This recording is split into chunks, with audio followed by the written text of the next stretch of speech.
Hello student, आज ये alternating current पर हम लोग डिस्कस करेंगे प्रत्यावर्ती धारा पर। और अल्टरनेटिंग करंट में मुख्य रूप से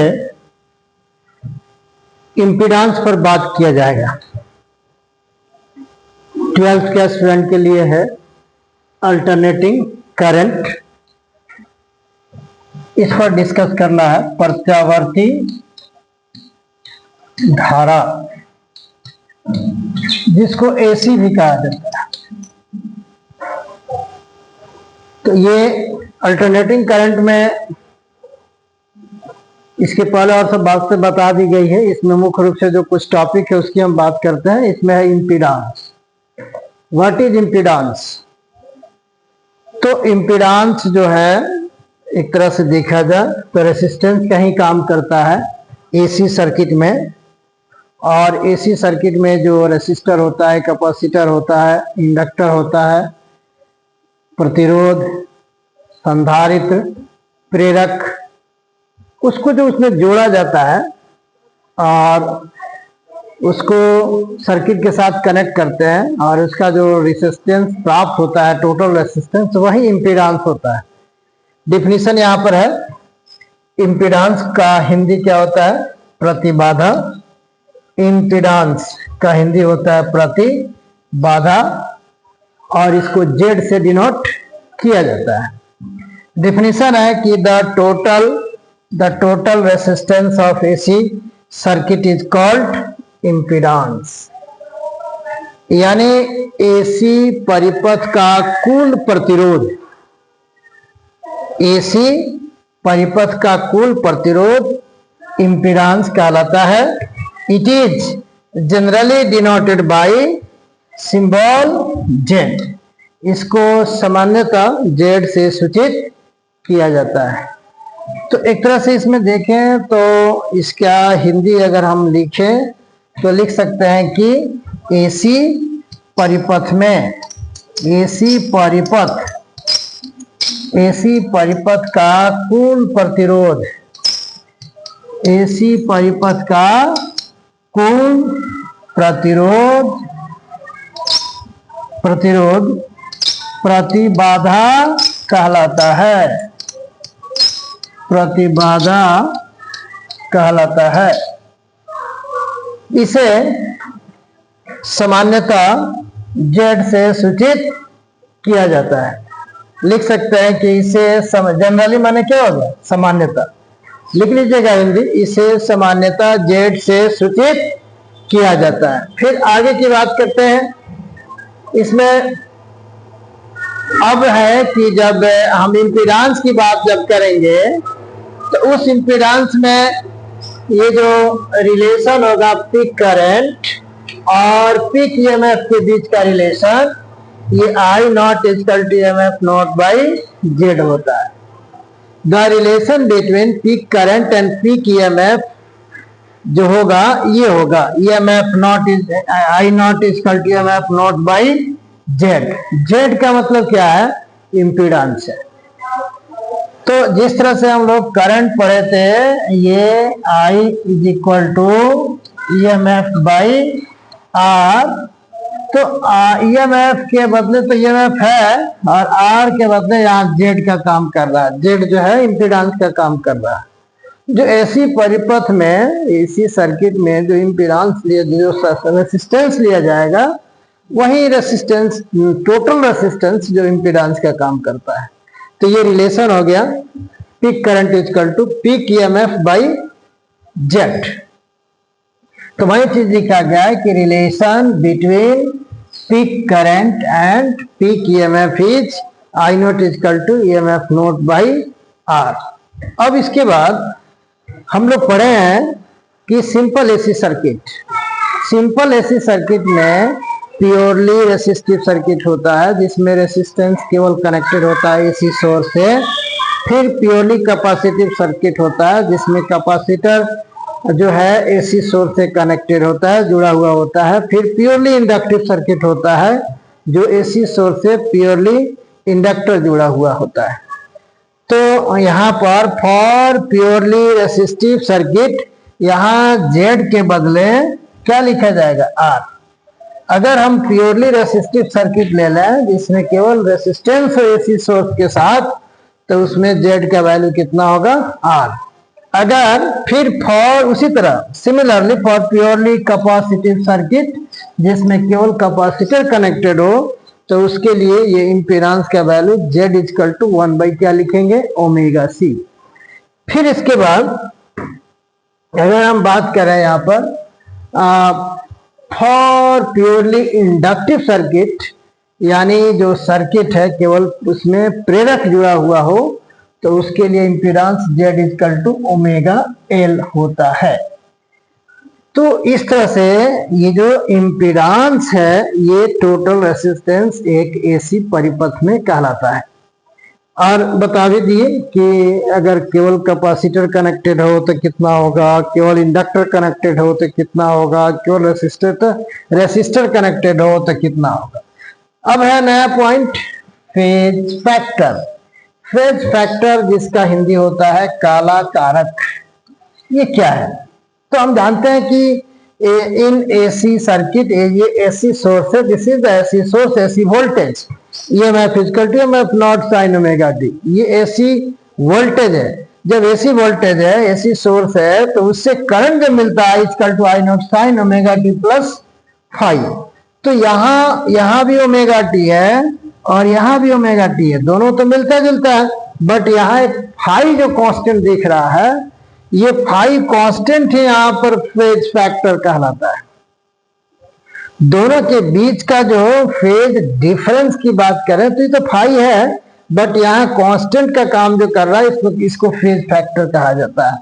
तो यहाँ लिखा गया है कि here the constant quantity phi, here the constant quantity phi is called phase factor. तो इसके बारे में अगर हम लिखना चाहें तो यहाँ लिख सकते हैं कि यहाँ नियत राशि, यहाँ नियत राशि फाई को कला कारक कहा जाता है, कला कारक कहा जाता है। ठीक है। अब इसमें भी अगर बात करें कि AC सर्किट के साथ केवल रेसिस्टर हो, तो फॉर प्योरली रेसिस्टिव सर्किट तो वो फाई जो है फेज फैक्टर 0 होता है। इसकी चर्चा हम लोग पीछे कर चुके हैं। फॉर प्योरली कैपेसिटिव, यानी जिसमें केवल कैपेसिटिव सर्किट होगा, phi equal to plus pi by 2 प्राप्त होता है फेज फैक्टर। और इसके बाद for purely inductive circuit phi का मान माइनस पाई बाई 2 होता है। ये जो एक तरह से देखें तो प्योरली कैपेसिटिव सर्किट में फेज डिफरेंस जो आता है वो आपको प्लस पाई बाई 2 आता है, प्योरली इंडक्टिव सर्किट में माइनस पाई बाई 2 आता है, प्योरली रेसिस्टिव सर्किट में फाई इक्वल टू 0 आता है। तो खासकर यहाँ जो कांस्टेंट क्वांटिटी फाई है वही फेज फैक्टर है, और purely resistive circuit, purely capacitive circuit और प्योरली इंडक्टिव सर्किट के लिए फेज फैक्टर है। ये चीज पहले हम लोग डिस्कस कर चुके हैं। तो फेज फैक्टर यहाँ फाई को कहा गया।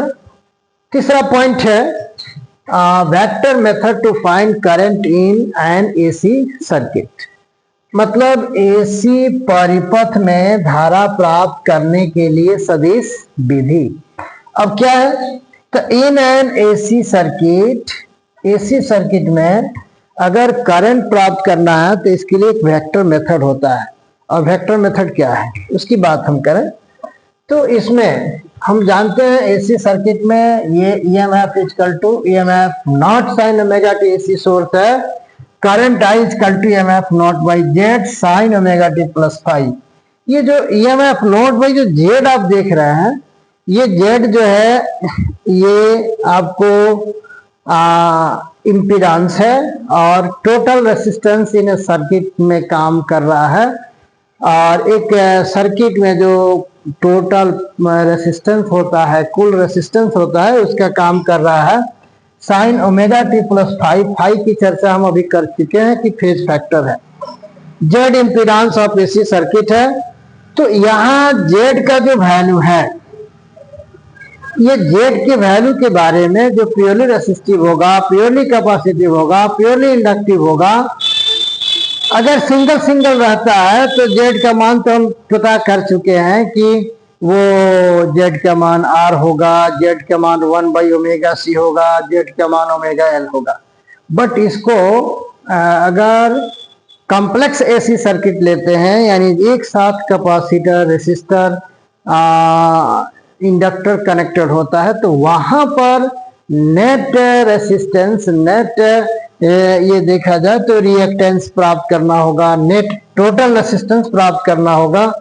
तो वहां पर कैसे वेक्टर का उपयोग करके तीनों इस जो रेसिस्टर है तीनों को कैसे जोड़ा जाएगा, इसके लिए यहाँ पर ये बताया गया है कि इन दिस मेथड, यानी कौन मेथड, वेक्टर मेथड, यानी एसी परिपथ में वेक्टर मेथड से कैसे करंट प्राप्त करेंगे।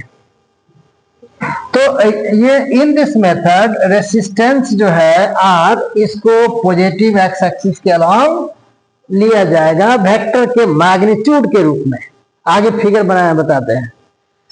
रिएक्टेंस ऑफ कैपेसिटर, जिसको एक्सिस से डिनोट करते हैं, ये 1/ओमेगा c, इसको अलॉन्ग पॉजिटिव वाई एक्सिस लिया जाएगा as a magnitude of vector. Vector का जो मैग्नीट्यूड होगा उसको एक्सिस से डिनोट करेंगे वाई एक्सिस के अलॉन्ग। फिर रिएक्टेंस ऑफ इंडक्टर, यानी प्रेरक का जो प्रतिघात है XL equal to omega L, इसको निगेटिव वाई एक्सिस के अलॉन्ग लेंगे, निगेटिव वाई एक्सिस के अलॉन्ग लिया जाएगा। तो ये बात यहाँ पर ये स्पष्ट हो गया कि एक्स एक्सिस के अलॉन्ग ये आर को लेना है और पॉजिटिव वाई एक्सिस के अलॉन्ग 1/ओमेगा c को लेना है और निगेटिव वाई एक्सिस के अलॉन्ग ओमेगा एल को लेना है। फिर आगे अगर हम देखें तो ये प्योरली रेसिस्टिव सर्किट है, रेसिस्टर कनेक्टेड है, इसके साथ एसी सोर्स है, ये हो गया एसी सोर्स, एसी परिपथ, EMF equal to EMF not sine omega t, ये एसी परिपथ का सिंबल है, संकेत है। यहाँ से करंट सप्लाई होगा रेसिस्टर में, फिर करंट कितना होगा, तो इस तरह से ये करंट कितना होगा ये हम यहाँ पर निकाल सकते हैं। तो इसमें जो है इस रेसिस्टर को वेक्टर के रूप में, मैग्नीट्यूड के रूप में रिप्रेजेंट करना है, तो ये एक्स एक्सिस हो गया और एक्स एक्सिस के दिशा में आर से जो है ना मैग्नीट्यूड के रूप में इसको दिखाया गया है। डायरेक्शन ये हेड है, ये टेल है, और एक्स एक्सिस के अलॉन्ग है, आर वेक्टर के रूप में है। तो इसका मतलब है कि इस प्योरली रेसिस्टिव सर्किट के लिए ये जो यहाँ पर प्योरली, यही प्योरली रेसिस्टिव सर्किट है, ये जो फिगर आप देख रहे हैं प्योरली रेसिस्टिव सर्किट है। और ये प्योरली रेसिस्टिव सर्किट में फाई का मान, फेज फैक्टर का मान पीछे बताए थे कि 0 आएगा। फिर इसके बाद प्योरली कैपेसिटिव सर्किट, देखिए यहाँ कैपेसिटर है, ये एसी सोर्स है, तो इसको बोलेंगे प्योरली, क्या नाम है, purely capacitive circuit. Purely capacitive circuit में जो इंपीडेंस होगा अर्थात XC जो होगा उसको पॉजिटिव वाई एक्सिस के अलॉन्ग दिखाया गया है, और फेज फैक्टर जो होगा पीछे जो बताया गया है ये +π/2 होगा। यानी प्योरली कैपेसिटिव सर्किट के लिए दिमाग में बातें सेट हो गई कि इसका जो इंपीडेंस होगा, इसका जो रिएक्टेंस ऑफ कैपेसिटर होगा, रेसिस्टेंस होगा, उसको पॉजिटिव वाई एक्सिस के अलॉन्ग वेक्टर के मैग्नीट्यूड के रूप में लिया जाएगा जो ये दिखाया गया है, और इसका एंगल +π/2 होगा। ये पहले कैलकुलेट किया जा चुका है कि +π/2 क्यों आ रहा है। तो प्योरली कैपेसिटिव सर्किट में जो करंट और ईएमएफ के बीच में जो रिलेशन आता है, EMF equal to EMF not sine omega t होता है। करंट जो है ना ईएमएफ से π/2 से आगे लीड करता है, इसीलिए φ इक्वल टू +π/2 दिखाया गया है। पीछे इसको जानने की जरूरत है। तो इस तरह से प्योरली कैपेसिटिव सर्किट में ये रिएक्टेंस को पॉजिटिव वाई एक्सिस के अलॉन्ग रिप्रेजेंट किया जाएगा और फेज फैक्टर प्लस π/2 होगा, जो यहां लिखा भी गया है पॉजिटिव वाई एक्सिस के अलॉन्ग और फिर पॉजिटिव एक्स एक्सिस के अलॉन्ग। फिर इसके बाद ये प्योरली कैपेसिटिव के बाद ये हो गया, ये इंडक्टर है, ये कैपेसिटर है, इसको कहेंगे प्योरली इंडक्टिव सर्किट। ये है प्योरली इंडक्टिव सर्किट, यानी प्योरली इंडक्टिव सर्किट ये मुख्य रूप से इंडक्टर इससे कनेक्टेड है और इसके लिए ये जो है एसी परिपथ में करंट प्राप्त करने के लिए XL equal to omega L को वेक्टर के मैग्नीट्यूड के रूप में वाई डैश एक्सिस के अलॉन्ग लिया जाएगा, वाई डैश एक्सिस के अलॉन्ग, जिसको XL equal to omega L से डिनोट करेंगे। और यहाँ जो फेज फैक्टर होगा phi equal to minus pi by क्या होगा 2 होगा। यहाँ जो फेज फैक्टर होगा फाई इक्वल टू माइनस π/2 होगा। तो इसलिए प्योरली इंडक्टिव सर्किट के लिए XL equal to omega L y dash axis के अलॉन्ग लिया गया, रिप्रेजेंट किया गया। अब अगर हम देखें तो तीनों को अगर हम ये निकाल दें, तीनों को कनेक्ट कर दें, अर्थात ये जो पॉजिटिव एक्स एक्सिस के अलॉन्ग है, दूसरा जो पॉजिटिव वाई एक्सिस के अलॉन्ग है, तीसरा जो नेगेटिव वाई डैश एक्सिस के लिए है, तो यहाँ पर अगर हम एक जगह इकट्ठा दिखा दें तो ये इस तरह से रिजल्ट हो जाएगा, ये ऐसे, ये देखिए ये 0 हो गया, ये एक्स एक्सिस हो गया, ये वाई एक्सिस हो गया और ये वाई डैश एक्सिस हो गया, इधर जो हो गया आर। अच्छा, अब इधर जो हम लोग दिखा दिए हैं कि चलिए इधर एक्स सी है तो इधर क्या है एक्स सी है, एक्स सी है तो इधर है एक्सएल, एक्स सी और इधर हो गया एक्सएल। तो इसको और इसको अगर हम क्या करें, इसको और इसको ले लें तो ये इसको नेगेटिव के रूप में ऊपर ले सकते हैं, ये एक्सी हो गया, ये एक्सी हो गया, और इसको जब हम नेगेटिव करेंगे तो इसके हेड पर, यानी इसके हेड पर ये हो जाएगा, यानी इसमें देखें तो ये एक्सी हो जाएगा, आई क्या हो जाएगा XL minus omega L, XC equal to 1/ओमेगा-c। तो इसका मतलब है कि इसका नेट अगर लेंगे टोटल तो नेट इसका ये हो जाएगा। अब इसमें क्या होगा कि इस दोनों को अगर जोड़ दिया जाए, ठीक है, वेक्टर के रूप में, तो वेक्टर के रूप में अगर जोड़िएगा तो ये हो जाएगा x is equal to X C minus X L, X C का मान 1/ओमेगा-c या माइनस ओमेगा एल। तो ये नेट रिएक्टेंस हो जाता है, ठीक है, इसको क्या कहेंगे नेट रिएक्टेंस, यानी कुल प्रतिघात, प्रतिघात, प्रतिघात मतलब प्रतिरोध का काम कर रहा है। तो ये x हो गया और ये ऑलरेडी r है, आई हो गया impedance, impedance is equal to root under क्या हो जाएगा, तो r का स्क्वायर प्लस x का स्क्वायर, r का स्क्वायर प्लस x का स्क्वायर, x के बदले क्या लिखेंगे 1/ओमेगा-c माइनस ओमेगा एल। अब देखें कि इम्पीडांस यानी Z is equal to final, यहाँ पर this is the total resistance of the AC circuit will be Z is equal to root under R का स्क्वायर प्लस X का स्क्वायर।